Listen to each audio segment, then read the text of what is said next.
Os damos la bienvenida a Líderes del Cambio, un podcast de One Smile dirigido por el Dr. Cum Laude Abraham Buitrago Arenas.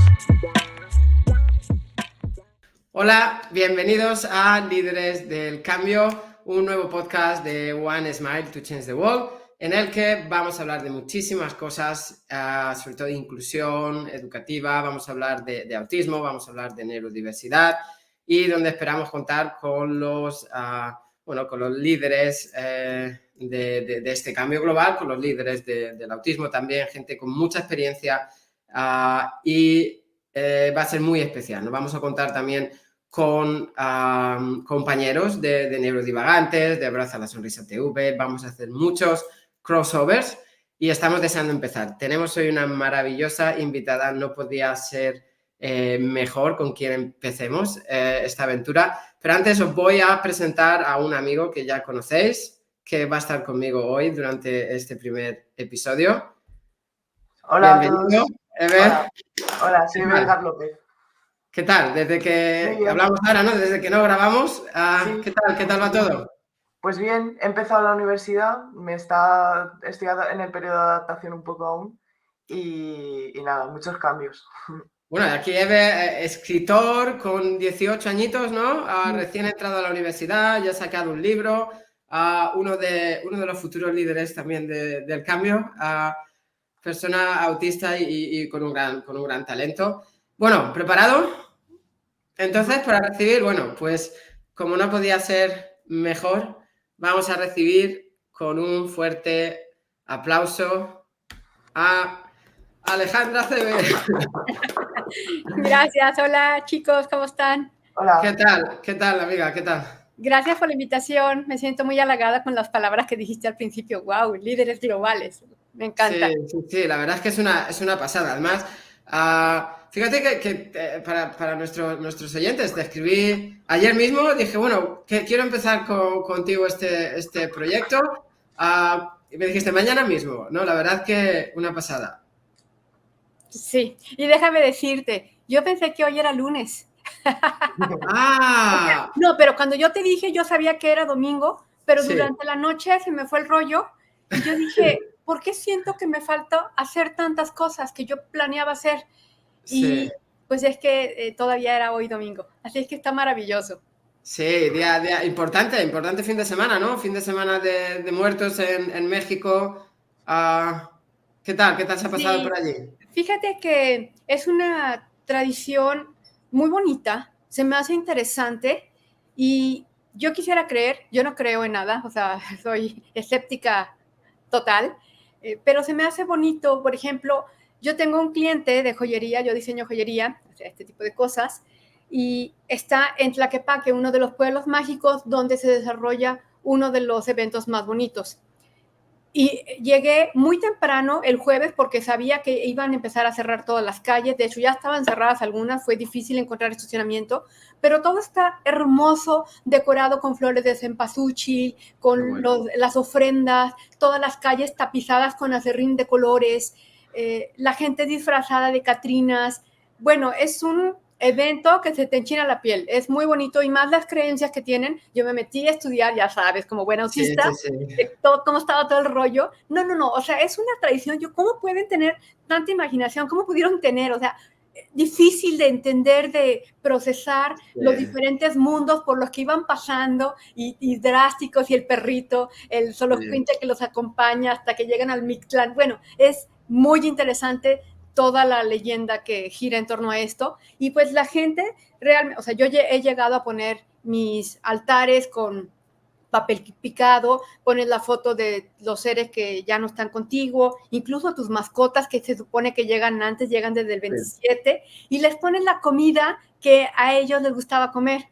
Pero obviamente tú sabes que no se la van a comer, pero estás alrededor del féretro, departiendo con toda la familia y obviamente están comiendo como si él estuviera. O sea, es muy triste, pero al mismo tiempo muy bonito. Sí, yo creo que fíjate que me dio tiempo a ver un poco, me volví el 29, pero me dio tiempo a ver la cabalgata de Ciudad de México y todo lo que es toda la cultura y fíjate que a mí me costaba mucho porque, bueno, en nuestra cultura el tema de la muerte se ve de otra forma, ¿no? pero me di cuenta que celebrando la muerte celebras la vida, ¿no? Y lo entiendes como una etapa más. Me pareció algo asombroso, muy, muy bonito. Fíjate, Abraham, que mi esposo es brasileño. Entonces, cuando él llegó aquí a México, se traumó cuando veía que nosotros regalamos calavera de azúcar con el nombre de la persona. O sea, hazte cuenta que yo te quiero a ti, Abraham, yo te quiero a ti, Eve. Entonces, este Día de Muertos te regalo una calavera con tu nombre. Decía Sergio, es que eso es impensable en mi país. Parece que me estás deseando la muerte y nosotros no. O sea, es algo muy bonito. O que te dediquen una poesía de que te moriste. Y aquí es, no, o sea, alguien se tomó el tiempo de pensar en ti y hacer se llaman calaveritas, o por ejemplo el pan de muerto, y dice, bueno, ahora le encanta el pan de muerto, dice, en Brasil ni siquiera lo probarían, y es delicioso. Sí. Entonces, bueno, comimos uno en San Miguel de Allende, comimos uno, ¿no? Un pan de muerto. Estaba delicioso, ¿no? Buenísimo, sí. Pues a mí una de las cosas que más me voló la cabeza en Ciudad de México fue una exposición con ataúdes y todo eso, y había una que era con un espejo dentro, que es que te veías tú, claro, o sea, mirabas como tú dentro del ataúd y fue como, wow, fue un choque muy grande.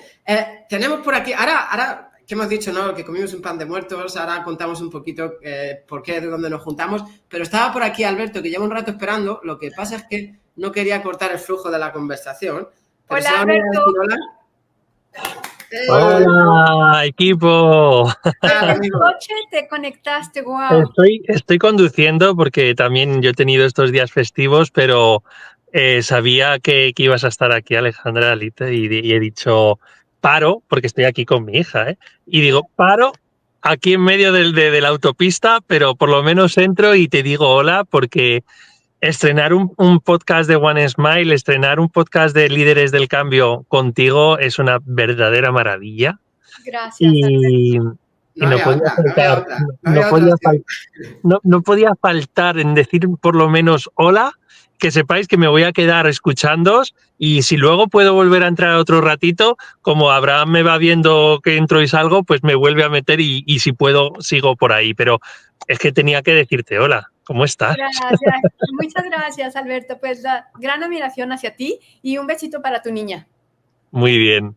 Pues va a ser un verdadero placer escucharos mientras conduzco y que esto va a quedar para la posteridad. Es el primero de muchos de Líderes del Cambio. Así que gracias y Abraham, Eve. Mira, no me confundo. Mira por ahí, ya tengo ahí el cartelito de One Smile. Ya veo ahí el cartelito. Aquí chiquitito el muñequito, Alejandra. Qué puntazo, Es que en poco hemos compartido mucho, porque habéis compartido escenario varias veces. Hemos compartido un abrazo a la sonrisa que llegó a 4 millones de seguidores. Wow. Hemos compartido estar juntos en el Congreso Mundial del Autismo, que se dice pronto, y estamos compartiendo este primer Líderes del Cambio. Así que... Y todo lo que queda por compartir, porque quizá alguna sorpresa nos vais a dar también hoy. Así que muchas cosas más. No sé si hoy, pero en esta semana o la próxima máximo, pero ustedes seguro ya la saben. Bueno, yo algo he oído, pero yo me callo la boca y os dejo hablar. Va. Un abrazo muy fuerte. Venga. Igualmente, Alberto. Nada, pues bueno, sí, para aquellos que nos están escuchando y no lo sepan, aunque creo que todo el mundo lo sabe, compartimos un congreso muy bonito con Luma, que también les quería mencionar. La verdad es que estuvo muy chulo, un congreso en muchos medios y sobre todo la parte humana. La parte humana para mí fue lo más bonito, ¿no? Conoceros en persona y compartir esos ratitos. Bueno, vamos a hablar un poquito de autismo, ¿no? Que es lo que nos une y nos ha unido y nuestro interés profundo. Alejandra, bueno, cuéntanos un poquito. Hablamos un poquito sobre todo, podemos hablar, como mencionabas antes, has investigado mucho, tienes un máster en autismo y siempre estás investigando. Me apasiona eso, siempre estás leyendo, investigando, estudiando y podríamos hablar un poquito, ¿no? Como hemos dicho, sobre todo de prevalencia, igualdad, mujer y hombre, características. Claro, mira, pues obviamente estás tocando un tema que me apasiona. Tengo estudiando más o menos 5 años y medio, casi 6, y de diferentes temas, pero todos relacionados al autismo. Uno es que, bueno, la prevalencia actual es de 1 en 36. ¿Qué significa esto? Esto es con base en la CDC de los Estados Unidos, que es el Centro de Control de Enfermedades, y significa que hay una persona por cada, un autista por cada 36 personas. Si me preguntas a mí, yo digo que hay 1 en 17 por la prevalencia que existe del TDAH. Si nos vamos a los números, que bueno, que ves que acaba, bueno, no acaba, está a 1 o 2 días de salir mi libro de TDAH, sí. Porque pues estudiando sobre autismo me empecé a dar cuenta que yo podía hacer TDAH y resulta que sí, soy la 2. Entonces, bueno, maravilloso. Y si tomamos la prevalencia del TDAH, que ahorita está en 11.3%, y que entre 40 y 70% de los autistas también son TDAH y la prevalencia del 30% de los TDAH que también son autistas, entonces yo llegué a esa conclusión que es 1 en 17. Y si nos vamos así al futuro, porque me puse a investigar cuántos autistas vamos a ver en 2100, obviamente yo ni siquiera voy a estar viva para 2100, pero dije, ¿qué nos depara el futuro? Hay 3 escenarios. Uno, que es el que más me gusta, que dice que va a haber un autista por cada 10.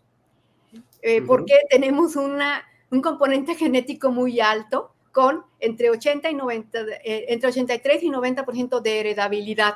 Entonces, bueno, va a pasar como los musulmanes, o sea que cada vez va a haber más porque nos reproducimos y pues el componente genético es alto. Es una alegoría, una analogía, pero bueno, no es totalmente verdadera, la saqué de ahorita. Y la otra es que se detenga y que se pueda revertir a través de la inteligencia artificial con esto que están haciendo. No sería eugenesia, sino que están empezando a entrar a hacer prácticas en los cerebros para quitar las características y entonces, pues, de esto, ya sabes, se mete aquí la ética, porque por un lado dices, no, pues qué bueno que van a poder evitar enfermedades como cáncer, como diabetes, como algunas otras cosas, pero como autismo también de cierta manera la consideran enfermedad, pues entonces también nos podría afectar. Y pues la otra que sería igual, o sea, son los 3 escenarios. Entonces, pues quién sabe qué vaya a pasar, ya me platicarán ahí en mi altar de Día de Muertos. Cuando sí, y me dicen, ¿qué crees, Alita? Somos 1 en 10 ahora. Sí. A mí también, obviamente, por alusión, me gusta más el primer escenario, ¿no? Sí que, mira, fíjate esto de revertir, nuestro gran amigo Jack Couto también habla mucho, ¿no? De la ética en todos los estudios, ¿no? Es súper... porque al final, bueno, a la hora de realizar estudios en personas autistas siempre está esta parte, ¿no? Sobre todo de hacer estudios sin ni siquiera la autorización de personas autistas, ¿no? Porque al final son los padres los únicos que en muchos casos pueden firmar, ¿no? Entonces, es complicada esa parte, ¿no? Ver un poco ese escenario. Y luego está la parte de, ¿y si de verdad erradicaron el autismo? Porque seguramente gran parte de esa inteligencia artificial ha sido creada o es creada por personas autistas con hiperfoco que son capaces de ver ese tipo de cosas. ¿Qué tipo o qué nivel de apoyo de autismo quieren quitar? No lo sé, es complicado ese escenario, es muy, muy complicado. Sí, y luego pues la otra es que hasta hace poco tiempo, de hecho muchos especialistas lo siguen pensando, es que había una mujer por cada 4 hombres, cuando desde 2022 la doctora Catherine Burrows en su estudio demostró que somos iguales, o sea, una mujer por un hombre en autismo. Sí, mira, tuve un live con doctor Ricardo, también gran amigo nuestro, además también creo que le conoces bien, de Ecuador. ¡Me encanta! ¿Eh? Sí, lo conozco, sí lo ubico. Sí, pediatra, muy... Pediatra. Personaje. Bueno, también estuvo en el Congreso de Abrazar la Sonrisa y hablamos precisamente, hacíamos un live y hablamos un poco de la maternidad y autismo, ¿no? Entonces, yo creo, o sea, sería súper importante para mí, ¿no? Que incluso toda mujer pasase por un diagnóstico, ¿no? O que tenga ciertas características. Ahora hablamos un poquito de características. Me escribieron varias personas, incluidas parte de One Smile, ¿no? Voluntarias, colaboradoras que tenemos, que después de ver tu ponencia se preguntan, ¿no? Se preguntan o ven ciertas características en ellas como mujeres que, bueno, que siempre se han visto un poco pues, diferente y que ven esas características como posible autismo, ¿no? Ahora hablamos un poco de las características, pero creo que sería súper importante porque sabemos que las características son diferentes, en cierto modo, en ciertas... Por Es eso... cierto. En la demostración, podríamos decirlo. Mira, ahorita que estás hablando de eso, de las características, resulta que me da, pues en esos de los estudios que he hecho, por ver las coocurrencias que pueden darse en autismo. Y una de ellas, ahorita que estabas hablando de las mujeres, yo no tengo hijos, no soy mamá, pero pues ya está ahí, pues lo estudio. Por ejemplo, las mamás que han tenido depresión postparto, o sea, para mí le deberías pasar por lo menos el R2 para descartar que fuera o pudiera ser autista o no. O sea, no está validado, pero es muy certero. Y la otra es el Ehlers-Danlos. Por ejemplo, porque ahorita una amiga me pasa un estudio de Ehlers-Danlos que un doctor en España hizo por 15 años. ¿Y cómo es posible que si estudiaste 15 años sobre Ehlers-Danlos no metas ni siquiera una palabra de autismo? Porque hay una ligación. De hecho, las mamás que tienen Ehlers-Danlos tienen mucho más probabilidad de tener un hijo autista que una mamá que solamente es autista. Sí. O sea, debe brincarte. Yo digo, ¿cómo es posible que no en ninguna parte del estudio lo menciona? Y pues bueno, ese es algo hablando de los síndromes de sensibilización central.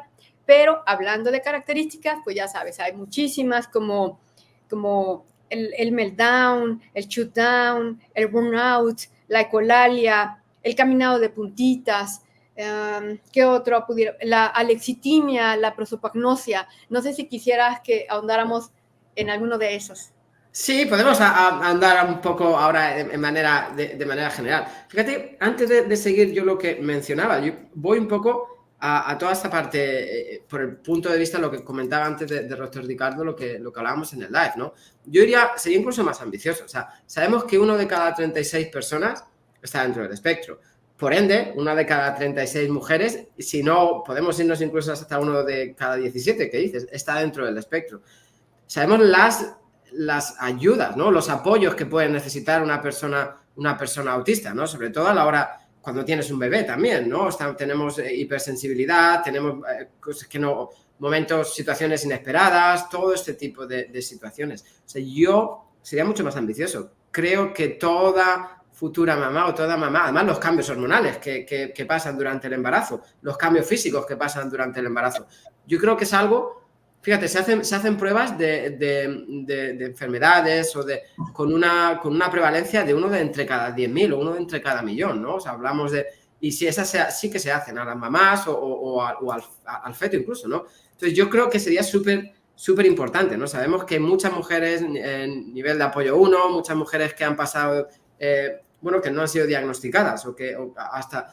Entonces yo iría a ese nivel, ¿no? Sé que estamos muy lejos de eso, pero yo iría a ese punto, sobre todo para darles todo el apoyo necesario, ¿no? Para poner... Y luego por la parte que hablamos también de genética, ¿no? Si una persona autista puede ser que su hijo también lo sea. Sabemos que muchas madres son diagnosticadas a raíz de que se diagnostica a los niños, con casos más evidentes, por así decirlo, ¿no? Nivel de apoyo 2, nivel de apoyo 3. Y a partir de ahí se diagnostica a las madres, ¿no? Entonces yo creo que la parte esta de, sobre todo médica me refiero a la parte de diagnóstico, ¿no? La parte clínica, ¿no? La parte de, yo creo que sería súper importante llegar a ese nivel. Eve, ¿tienes alguna pregunta hasta ahora a nuestro maravilloso estudiante? Yo tengo una pregunta para Eve. ¿De qué es tu libro? Es un libro de desarrollo personal, pero básicamente se basa en 3 apartados, en 3 fases para la compleción y consecución de objetivos. Se llama la guía del juego y entonces pues es como gamificación de objetivos. ¡Wow! ¿Y cómo se te ocurrió hacerlo? Bueno, siempre me ha gustado mucho escribir y siempre he escrito. Aprendí a leer a los 3 años. Igual que yo. Ajá. Y empecé a escribir en cuanto pude y digo, creo que tengo algo que contar y voy a ponerlo en un Qué maravilla. Si no lo tienes a la mano para que me enseñes la portada. Sí. No, mucho talento. A ver si sacamos un ratito para que te entrevisten los chicos de Neurodivagantes porque son súper, súper divertidos. ¡Guau! ¡Qué bonito! Gracias. Hice el diseño y todo. Fue un proyecto así personal, no sé. Maravilloso, muchas felicidades. Y bueno, ahora sí ya me callo y te escucho.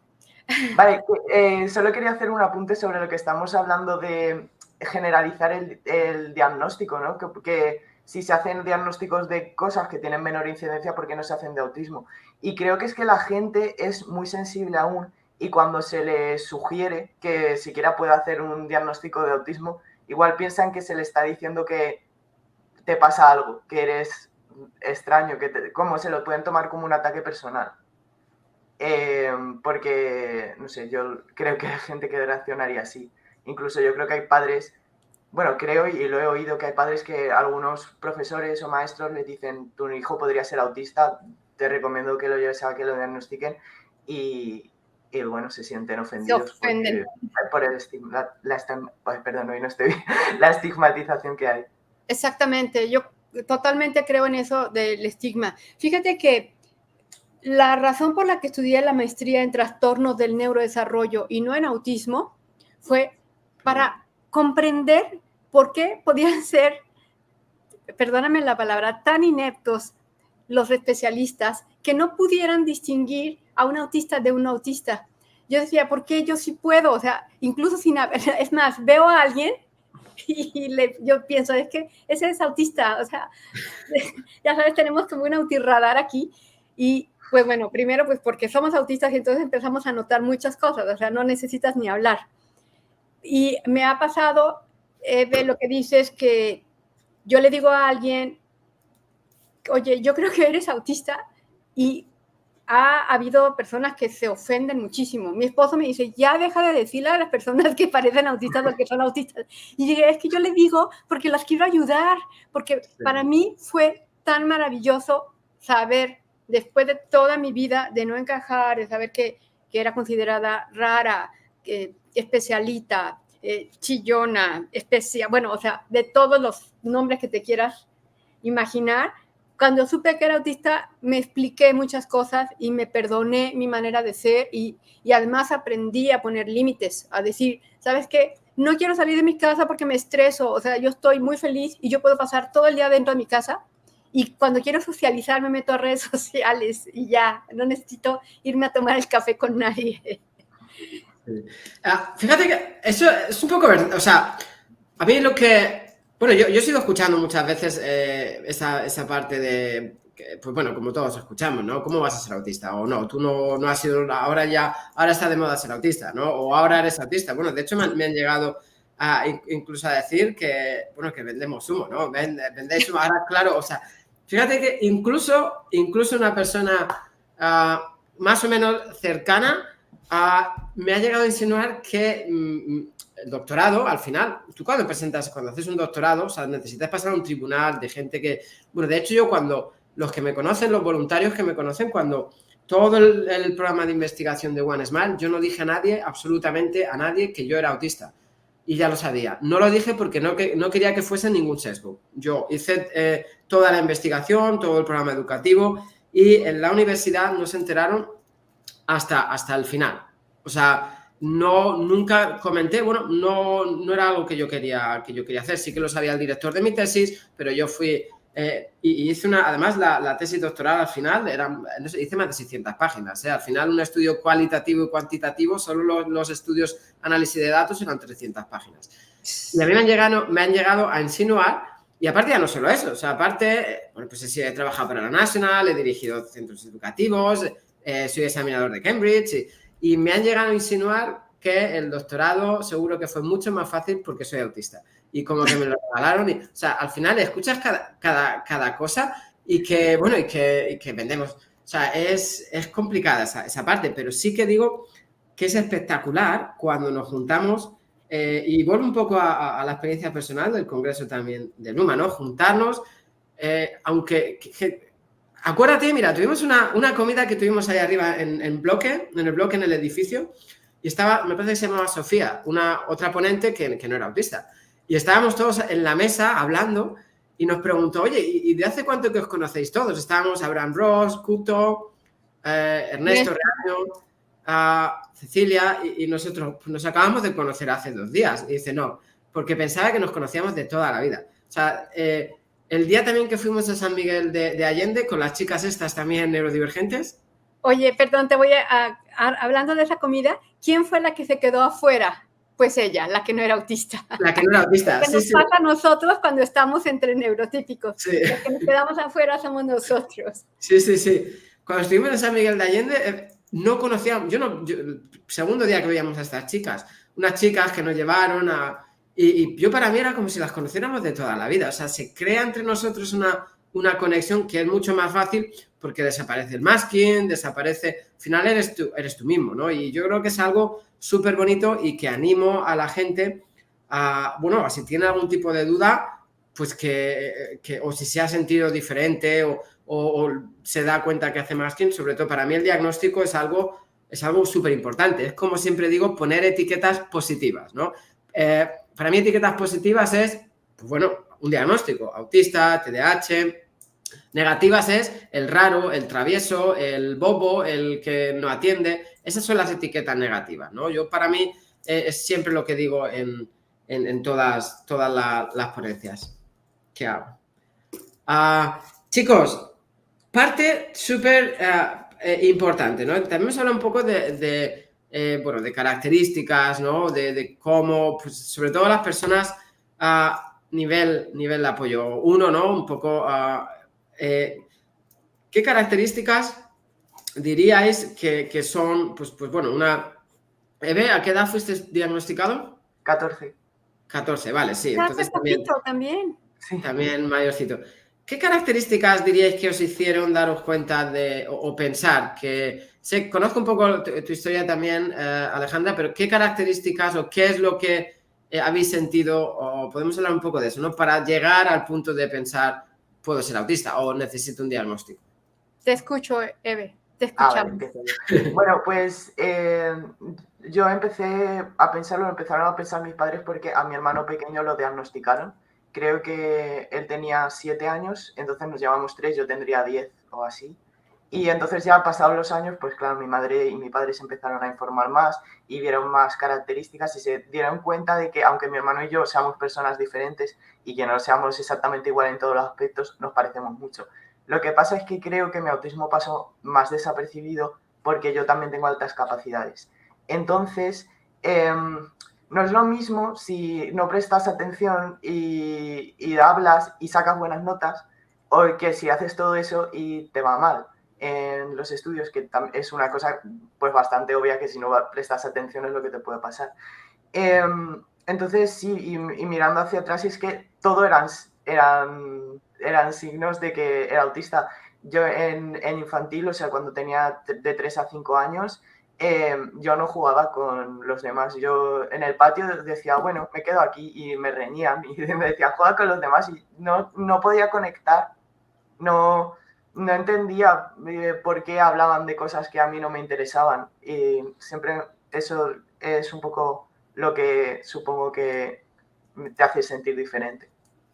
¿Sabes qué? O sea, nos parecemos tanto, Eve, no tienes una idea. O sea, yo podría estar diciendo lo que tú acabas de decir, tal cual. O sea, yo también fui diagnosticada con altas capacidades porque aprendí a leer y a escribir sola a los 3 años y me metieron a kinder y la maestra dijo, no, o sea, adelántala porque es muy lista. O sea, yo entré a primaria de 4 años, la primera de primaria, y tal cual, me quería quedar adentro del salón a quitarme todo el ruido ya, cuando era recreo, y me decían, no, tienes que salir. Y yo, ¿por qué tengo que salir? O sea, los niños son muy ruidosos.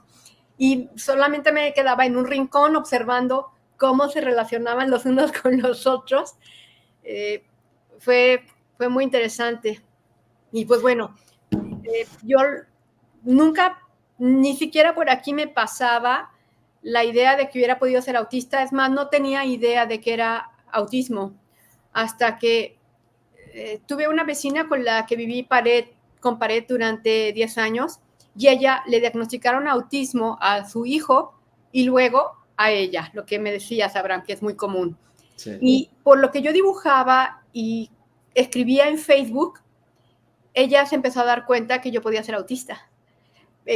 Fue muy curioso, porque aunque vivíamos, nos cabíamos súper bien juntas, nunca nos visitamos. Yo nunca conocí su casa por adentro ni ella. O sea, estábamos así, una al lado de la otra. Solamente nos saludábamos y el fin de año o en Navidad, oye, Ana, ¿estás ocupada? Voy a llevarte un regalito. Le llegaba una caja de galletas o de chocolate y ella, oye, Ale, ¿estás ocupada? Quiero llevarte una botella de vino o algo. Y yo, ¿quieres pasar? Y ella, no. Cuando yo iba a su casa, igual, ¿quieres pasar? Yo, no, es que ando corriendo. O sea, traigo mucha prisa y nunca nos metíamos a la casa de cada quien. Pero una de las cosas que recuerdo es que cuando yo quería contratar personal, yo ponía en Facebook, y yo, a ver, estoy solicitando un asistente, requisito número 1, que se bañe en la mañana todos los días. Y requisito 2, que le gusten los gatos. Y ya, lo demás yo lo entreno. Y todo el mundo se doblaba de risa. Yo, ¿pero por qué se ríen? Y yo le decía, es que, imagínate, o sea, voy a tener que oler a la persona, yo soy muy sensible. Yo no sabía que era autista, pero sí sabía que yo huelo a las personas. Y yo, si la voy a oler 8 horas, tiene que oler bien, o sea, como jaboncito, no sé. Sí. Y yo, pues si tengo gatos, pues les tienen que gustar mis gatos, porque no quiero que me los trate mal. Entonces, a mí se me hace muy lógico. Y me decían, te van a demandar, no sé, porque eso lo puedes poner cuando estás solicitando personal. Y bueno, le empecé a cambiar y todo el mundo se reía. ¿Ya no vas a poner que se bañe? Y yo no, porque luego se ríen de mí. Y por ese tipo de cosas se dio cuenta que yo podía ser autista. Y un día me lo preguntó muy discreto. Me dijo, ¿le conoces a alguien autista? Y yo, sí, Ana, por mensaje. Te digo que no nos hablábamos. Y yo, sí, Ana, pero estoy súper ocupada. Te contesto al ratito. Y se me olvidó, ¿sabes cuánto tiempo? Se me olvidó 1 año contestarlo. O sea, yo pude haber sabido 1 año antes que yo era autista si le hubiera contestado. Y pues no lo hice. O sea, pues las cosas se dan. Yo le dije, Ana, sí, fíjate que mi sobrino es autista. Me dice, Ale, pues yo creo que tú también. Yo autista, entonces por eso mi libro se llama así, yo autista, o sea, no lo puedes creer. Y entonces me empezó a mandar papers y lee esto, y lee esto, y léelo. Y yo así empecé a buscar muchísimo y dije, bueno, ¿dónde están los autistas adultos en Guadalajara, en mi ciudad, donde yo vivo? Y no había un solo lugar, como si el autismo se los quitara a los 18 años. O sea, de 1 a 18 está lleno de centros y de fundaciones y demás. Después de los 18 te rascas con tus uñas, porque parece que se nos quitara el autismo. Y entonces me sentí muy sola. Y en Twitter, que era donde yo sentía que había más gente que hablaba de cosas más profundas, me encontré a una chica española, Aida Trazos, y ella pues se compadeció de mí, o sea, porque vio que yo estaba más perdida que ciego en tiroteo, y me invitó a un chat de autistas donde había jovencitos así de 16, 17, 18 años, y había unos más grandes, no sé, 30, 40, que sabían de autismo más que psiquiatras y psicólogos. Yo decía, ¿cómo pueden saber tanto? Pues, ¿por qué? Porque era su hiperfoco. Había un chavite que es más bien no binaria y que sabía de sexualidad, bueno, te daba una cátedra. Yo decía, ¿cómo es posible? Y ella platicaba que cuando había ido con el psiquiatra, le dijo, no, lo que tú tienes es depresión y ansiedad. Le dijo, no, mira, le dio una cátedra y que el cuate se quedó así, impresionado, porque sí sabía muchísimo. Pues, ¿por qué? Porque le interesaba el tema y era su hiperfoco. Sí. Y pues así fue como me enteré que soy autista y cuando, bueno, se atravesó la pandemia y dije, es el momento de estudiar la maestría, pero te digo, mi intención principal era las mujeres autistas adultas que no han sido diagnosticadas porque han pasado por varios psicólogos o psiquiatras que no estudian, que no están actualizados y que confunden trastorno límite de personalidad, ansiedad, depresión, trastorno de estrés postraumático, esquizofrenia, bipolaridad, entre otras tantas, con autismo. altas capacidades, y entonces no las diagnostican y las empiezan a dar medicamentos y pues la persona cada vez peor y peor con los resultados que tú sabes cuál es el número 2 de la muerte en los autistas, que es el desvivirse.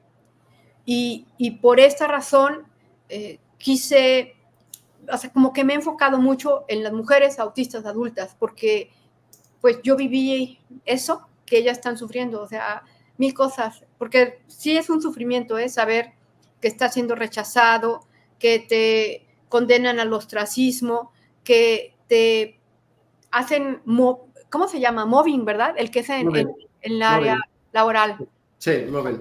Sí, o sea que no es bullying, pero es muy parecido y pues es muy triste.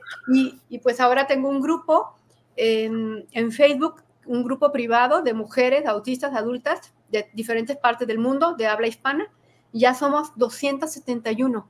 O sea, parece poco, pero a mí se me hace una maravilla podernos ayudar entre las otras, porque aparte, como le dices, es que me está pasando esto, y todas, a mí también, yo también, pues porque nos sentimos identificadas. Y si tú lo platicas a un neurotípico, el neurotípico te va a decir, ay no, o sea, es que no le echas ganas, es que todo está en tu cabeza, es que no te esfuerzas. Y no, o sea, sí es un poquito de sufrimiento, ¿eh? Yo mira, yo por eso me apasiona siempre hablar contigo y todo lo que haces. O sea, aparte, bueno, hemos coincidido, todo, ¿sabes? Te tengo un cariño muy especial, pero Gracias. luego encima, porque creo que se necesita hablar como tú hablas, con tanto conocimiento y también, ¿no? De una manera en la que que puedan entender y que mujeres se sientan identificadas, sobre todo contigo. Y me parece maravilloso cuando llega el punto en el que bueno, dicen, ya te digo, o sea, personas del entorno, personas que han trabajado contigo, dicen, claro, al final me escuchan a mí hablando de autismo. Y eso, tuvimos un par de conversaciones durante el congreso por las tardes, súper interesantes, ¿no? De la falta de referentes autistas que hay, ¿no? O de tener referentes. Y hablábamos, si recuerdas un poco, el Cuto decía algo muy interesante, ¿no? Que faltaban hombres cis autistas como referente, ¿no? Al final, pues bueno, que somos poquitos, ¿no? Abraham Ross, yo, los dos Abraham, o sea, y poco más en ese sentido, ¿no? Pero hace falta a otro nivel, ¿no? A otro nivel que no es quizás tan académico, pues para que la gente se siente identificada. Y que haya personas como tú, mujeres autistas, ¿no? Que hablen tanto también y con tanto conocimiento es súper importante, ¿no? Porque al final es lo que dices, ¿no? Durante mucho tiempo, ¿cuántas mujeres autistas no han sufrido de todo esto? ¿Cuántas mujeres autistas, claro, después del diagnóstico, ¿qué, no? Porque yo hablo mucho de construir, ¿no? O tu identidad autista, ¿no? O formar tu identidad autista. De repente has estado haciendo masking, cosas que no te gustaban, cosas que sabías que no eras tú ya, pero ¿dónde está la línea, no? Para mí yo creo que fue un poco dificultad, ¿no? Un poco, vale, ¿dónde está la línea, no? Entre el masking que he hecho, quién soy yo, ¿no? Y descubrir... Es un proceso que lleva tiempo, es un proceso que te tienes que dar, es un proceso de probar cosas y saber si no te gustan o si no eres así. Es un proceso súper complicado. Entonces, claro, imagínate que ahora es un tema que quería tocar un poco. Tengo aquí la parte de educación, ¿no? Cultura. Sabéis que yo siempre hablo de cultura, contexto, y es súper distinto en distintos países, ¿no? Hay culturas más machistas, hay culturas menos machistas, hay culturas en las que la mujer está vista de una manera, hay culturas... Y la educación, ¿no? O sea, al final, toda la vida una mujer haciendo masking, que ya está dentro de, bueno, de ese papel. ¿Dónde está? Oye, ahorita que hablabas de cultura, yo pensé que te estabas refiriendo a cultura general. Vamos a suponer a leer ciertos libros, a hablar a conocer países, a visitar museos, sí, porque eso es algo que a mí me apasiona. Sí. Y algo de lo que me gusta, hablando de esa cultura, que te la proporcionan los viajes, es que en los viajes yo hacía menos masking y hasta ahora caigo en cuenta que eso, porque yo decía, a estas personas no las voy a volver a ver en la vida, así que me interesa un pepino si les caigo mal, si les caigo bien. Y yo me iba, o sea, iba en grupos, o sea, casi siempre viajo sola, pero sola. Entonces, yo me podía ir a un museo y estar 10 minutos observando a algunos de mis pintores favoritos y yo, wow, ¿qué hubiera sido conocerlos, platicar con ellos o estar solamente a un lado observándolos? Ya sabes, ese tipo de cosas que muy pocas personas van a coincidir contigo. Y esto de que dices que no sabes quién eres, pues hasta la fecha me lo sigo preguntando, porque ahora ya sé, o sea, imagínate, yo trabajé en empresas desde los 16 años y como alguna vez leí que tú tenías que vestirte de acuerdo a la posición a la que querías llegar, y yo quería ser directora de empresa, desde los 16 años yo me vestía con traje sastre, tacón, portafolio, no tenía en mi escritorio monitos ni cosas así monas que me hubieran gustado porque no iba de acuerdo a lo que yo quería. ¿Y qué pasó? A los 19 años me nombraron jefe de control de ventas y a los 21 años gerente de mercadotecnia de una empresa distribuidora de Caterpillar, que era un muy buen puesto. Y estuve en posiciones gerenciales y en posiciones de dirección general, que fue lo último, hasta que me dediqué a mi empresa, que ahora es la joyería, y a los libros y dibujar. Y las cosas se dan cuando se tienen que dar, pero ahora soy muy feliz vistiéndome con una camiseta, poniéndome tenis, poniéndome mis lentes de colores que me encantan, gigantescos, y siendo más yo, y quedándome en mi casa en vez de tener que ir a reuniones todas formales, donde no podía hacer mis steamings porque se veía mal, y entonces pues yo me apretaba las manos, me mordía el cachete por dentro, movía las piernas por abajo del escritorio y era como un estrés absoluto de todos los días de mi santa vida. Sí. ¿Qué piensas, Ever? Masking, situaciones Bueno, que hayas tenido. me he reído antes porque es que sí, entiendo perfectamente lo de los viajes. Yo también pienso eso. Fuimos de viaje a Londres hace 2 veranos, que ya habíamos ido antes, pero yo ahí pues hablaba con todo el mundo. Yo en general, cuando voy a un restaurante o algo, pues pido, digo gracias y todo eso, pero el small talk, hablar como de cosas así como del tiempo y de todo eso, yo eso nunca lo hago porque no veo la utilidad en eso, pero allí sí que me estaba, y digo, creo que es que tengo una personalidad diferente, dependiendo de qué entorno esté, no sé.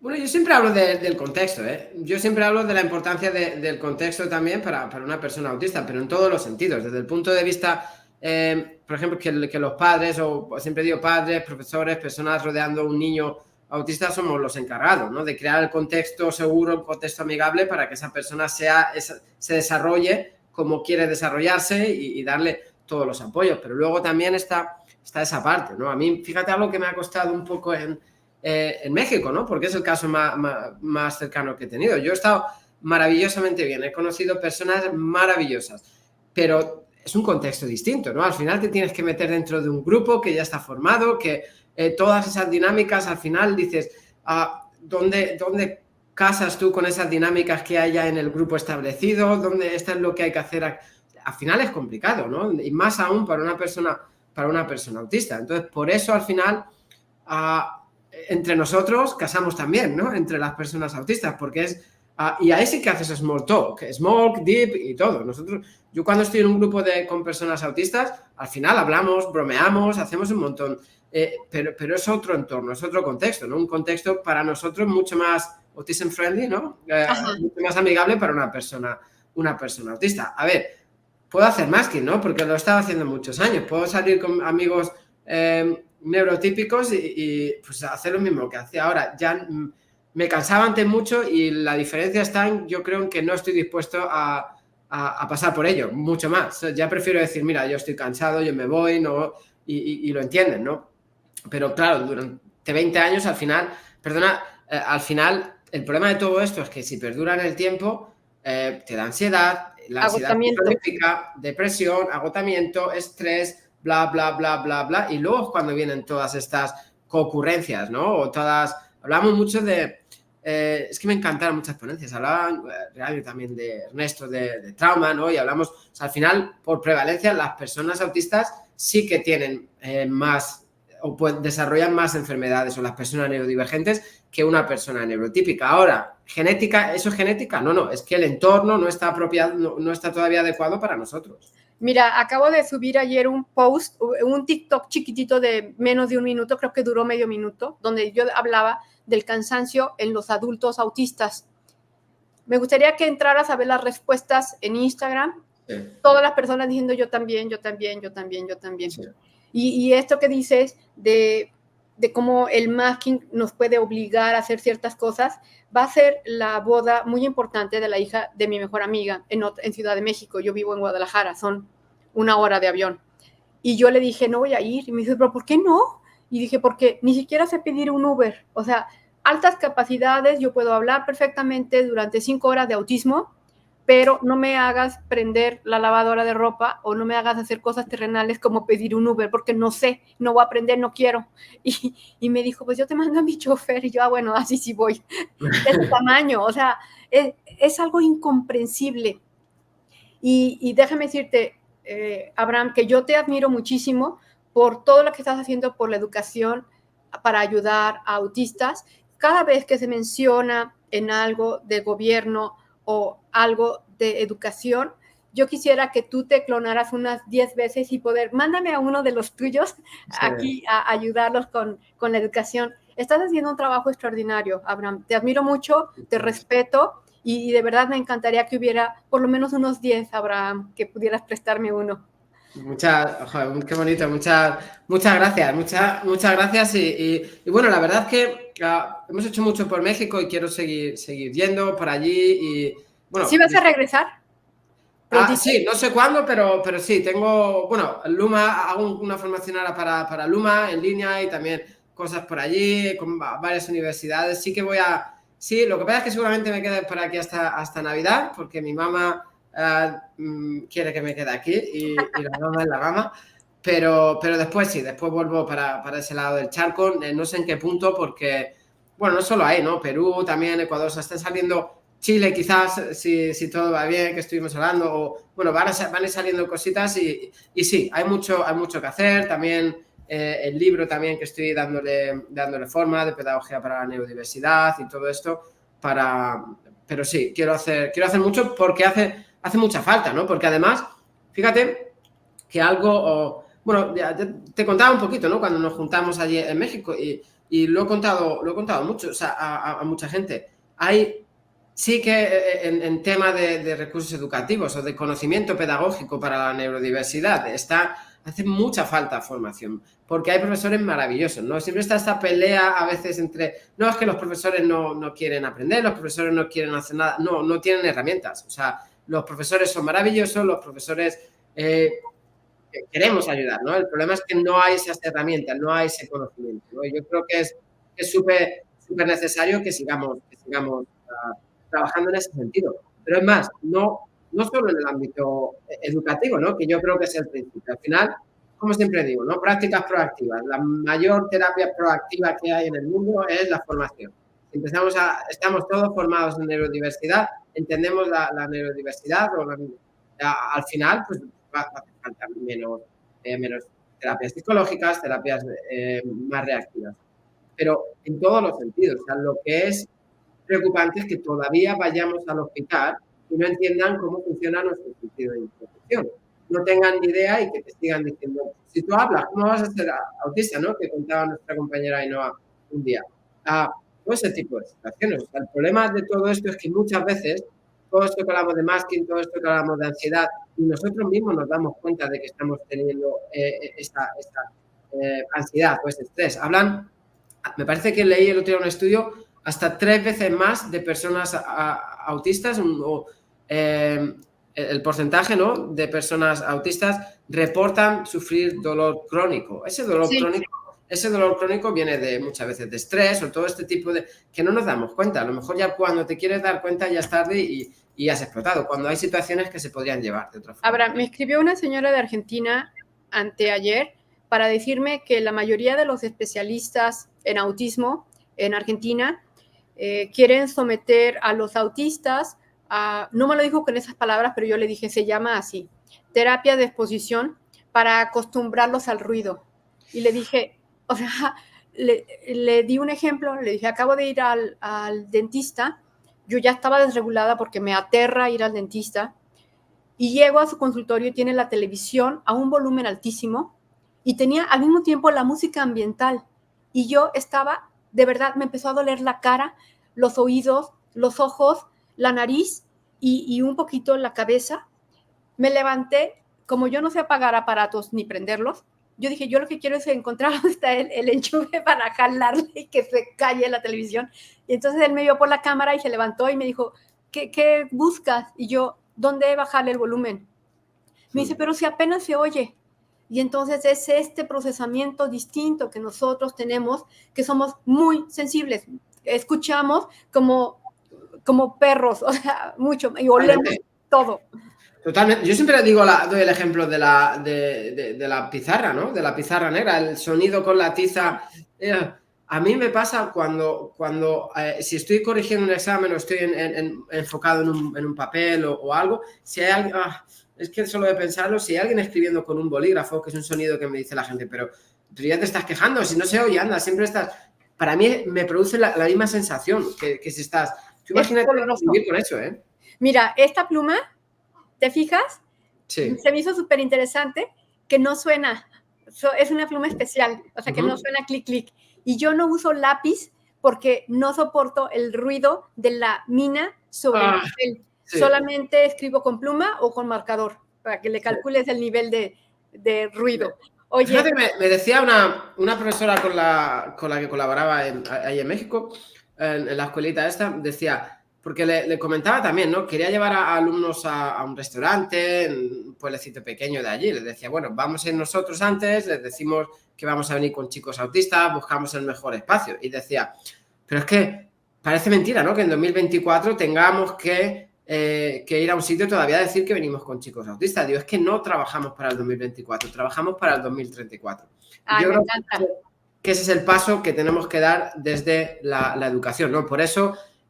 nuestro mayor foco, sí, tenemos chicos neurodivergentes en el programa de Homeschool, ayudamos a muchos chicos neurodivergentes, pero mi mayor foco hoy en día es padres, cuidadores, profesores y profesionales, porque si de verdad les formamos a ellos, si de verdad cambiamos, plantamos esa semillita en ellos, imagínate un profesor solo a cuántos niños neurodivergentes puede ayudar a lo largo de la vida, ¿no? Sí. Para mí ese es la base, ¿no? Que todo profesional entienda cómo funciona nuestro cerebro, porque es que además se tienen que dar cuenta, políticos, empresarios, todos, o sea, al final 1 de cada 36 personas es autista, o está dentro del espectro, o 1 de cada 17. Tú imagínate que tienes un negocio que es mucho más amigable para ellos. ¿Cuánta gente no va a venir aquí a...? Es un poco el siguiente paso que yo creo que solo se puede hacer desde la educación. Qué maravilloso. Pues bueno, no sé cómo van en el tiempo. Yo en 8 o 7 minutos me tengo que ir. Sí, íbamos a ir cerrando ya. Iba a ir cerrando ya porque, Eve, ¿tienes alguna preguntita, algo que aportar? Aprovechen, que está divertido esto. No tengo preguntas, solo me había quedado completamente absorto escuchándoos. Gracias. ¿Sí? Es que el tema es padre. Sí. Eve, ¿puedo, como dicen en México, puedo exponerte? ¿Puedo decir lo del curso? Eve, sí. ¿Qué es lo que estudias? Cuéntanos. Estoy haciendo ingeniería multimedia. Pues fíjate, estoy haciendo ingeniería multimedia y hacemos este curso que empezamos ahora para formación para profesionales, para profesores y otra para padres. Una de 6 meses y para padres de 3 meses. Y vi su nombre de la gente que se había apuntado y me escribió. Y quería apuntarse pues al de profesionales, sobre todo para entender cómo funciona su cerebro. Y yo creo que es súper importante esto, ¿no? Una persona que no va a ser profesor, una persona que va a ser ingeniero, que sea capaz de entender toda esta parte también neurodivergente, ¿no? Toda esta parte al final es lo que necesitamos, ¿no? Gente así, y Eve tiene un talento espectacular y seguro que va a ser uno de los líderes del cambio, porque necesitamos gente como él también. ¿Sabes que es muy agradable cuando te encuentras a personas con altas capacidades que además son autistas? Porque nuestros cerebros se ponen así. ¡Qué emoción! Así lo siento, como qué padre, o sea, quiero oír más, quiero que te quedes, quiero seguir platicando con ustedes, me encanta. Sí, además tenemos los 3 el mismo diagnóstico, así que podríamos tirarnos horas y horas. Bueno, para cerrar, acuérdate, en el otro hablábamos un poco de la sonrisa y se me ha ocurrido, líderes del cambio, y se me ha ocurrido así una preguntita como es que se me acaba de ocurrir. Digo, bueno, ¿qué hago para A unir ver, al final? hazme sufrir, dime.